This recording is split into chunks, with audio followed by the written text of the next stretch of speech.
రాయలసీమ ఎత్తిపోతల పథకం పూర్తి కావడం ముఖ్యమంత్రి చంద్రబాబుకి ఇష్టం లేదని నందికొట్కూరు వైసీపీ ఇన్ఛార్జ్ సుధీర్ ధర అన్నారు. ప్రాజెక్టు పూర్తయితే జగన్మోహన్ రెడ్డికి పేరు వస్తుందని చంద్రబాబు నిలిపివేశారని ఆయన ఆరోపించారు. నేషనల్ గ్రీన్ ట్రిబ్యునల్లో చంద్రబాబు కేసు వేయించి తెలివిగా ప్రాజెక్టులు అడ్డుకుంటున్నారని అంటున్న నందికొట్కూరు వైసీపీ ఇన్ఛార్జ్ సుధీర్తో మా ప్రతినిధి Mallikarjun face to face. Rayalaseema ఎత్తిపోతల పథకాన్ని నిలిపివేస్తామని చెప్పేసి కూడా తెలంగాణ ముఖ్యమంత్రి రేవంత్ రెడ్డి చేసిన వ్యాఖ్యల నేపథ్యంలో ఈరోజు కర్నూలు జిల్లాలో ఉన్నటువంటి ఏదైతే రాయలసీమ లిఫ్ట్ ఇరిగేషన్ ప్రాజెక్ట్ని కూడా వైఎస్ఆర్సీపీ సందర్శించారు. మనతో పాటు నందికొట్కూరు వైఎస్ఆర్సీపీ ఇన్ఛార్జ్ సుధీర్ ధర ఉన్నారు. ఆయనతో మాట్లాడే ప్రయత్నం చేద్దాం. సార్ చెప్పండి, వాళ్ళ స్వయంగా ఒక రాష్ట్ర ముఖ్యమంత్రి రాయలసీమ లిఫ్ట్ ఇరిగేషన్ ఆపించేసామని చెప్పేసి అంటున్నారు. మనం ఏ విధంగా చూడాలి? ఇప్పుడు రేవంత్ రెడ్డి గారు అసెంబ్లీలో ఆ మాట అనడానికి ముఖ్య కారణం ఏంటి అంటే, యాక్చువల్గా రేవంత్ రెడ్డి గారు చంద్రబాబు నాయుడు గారు కలిపి ఈ క్లోజ్ రూమ్లో ఈ డెసిషన్ తీసుకోలేదు. ఈ డెసిషన్ ప్యూర్గా కూడాను చంద్రబాబు నాయుడు గారిది. ఎందుకంటే రాయలసీమ ఎత్తిపోతల పథకం 2020 మే 5న స్టార్ట్ అయింది. అది 2024 జనవరి వరకు కూడా పని నడిచింది. 80% చూడండి, వెనకాల మీకు మొత్తం కనపడుతుంది ప్రాజెక్ట్. సో అప్పుడు ఆపంది ఎవరికి ఐడియా వచ్చింది? చంద్రబాబు నాయుడు గారికి ఇది ఎట్టి పరిస్థితులు ఆపాలి, రాయలసీమకి ఎట్టి పరిస్థితుల్లో అభివృద్ధి జరగకూడదు అన్న ఒక సంకుచితమైన స్వభావంతోనే ఆయన ఒక అనామకుడితోటి ట్రిబ్యునల్లో, గ్రీన్ ట్రిబ్యునల్లో కేసు వేయించి తద్వారా దాన్ని స్టే తెప్పించేసేసి ఆపారు. సో రాయలసీమ డెవలప్ అవుతుంది అనడాన్ని ఎట్టి పరిస్థితుల్లో ఒప్పుకొని ఏకైక ముఖ్యమంత్రి ఎవరు ఉన్నారంటే రాయలసీమ నుంచే వచ్చిన నారా చంద్రబాబు నాయుడు గారు. అందుకని నారా చంద్రబాబు నాయుడు గారి గురించి పెద్దగా ఎక్స్పెక్టేషన్స్ మనం చేయాల్సిన అవసరం. ఈరోజు ప్రకటన చేసి ఈ రోజుకి మనం చూసుకుంటే 3 రోజులు అవుతుంది.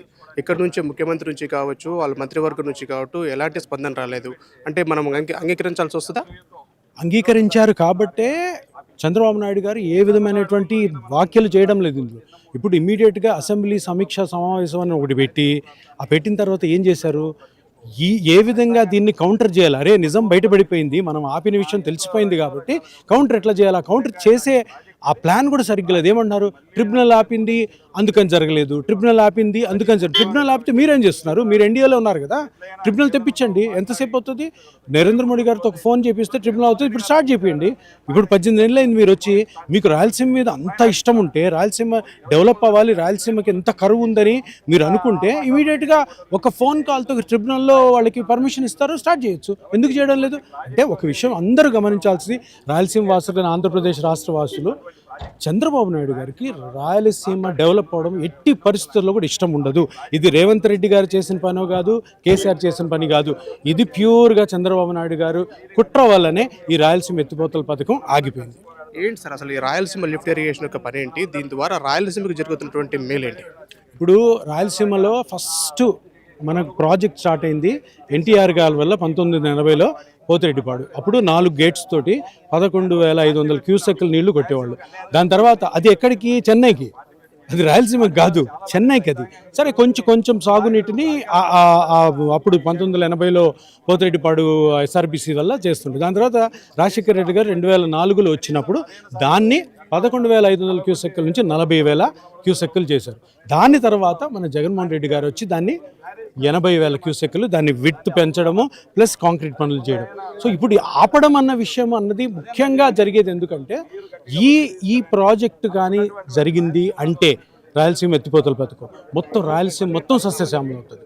ప్రతి పొలానికి, ప్రతి ఎకరానికి కూడా నీళ్ళు వెళ్తాయి.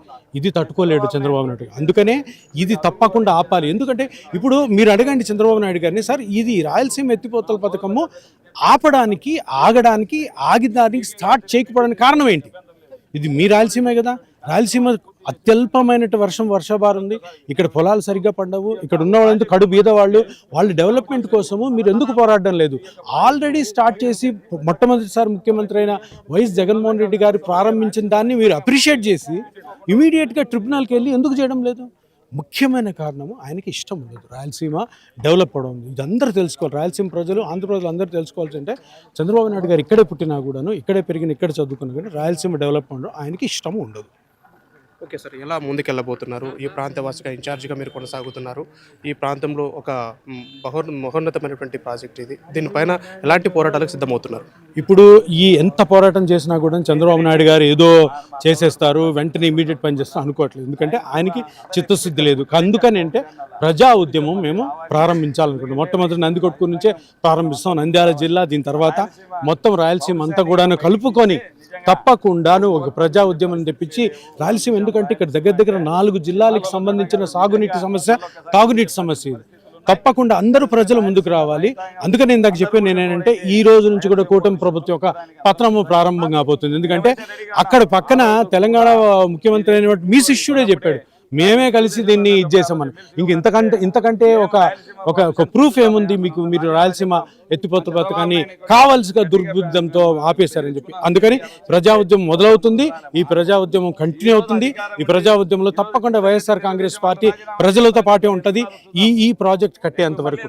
ఒకవేళ కట్టని పక్షంలో 29లో జగన్మోహన్ రెడ్డి గారు మళ్ళీ ముఖ్యమంత్రి అవుతారు. అయిన 1 సంవత్సరం లోపల రాయలసీమ ఎత్తిపోతల పథకం మొత్తం స్టార్ట్ అవుతుంది.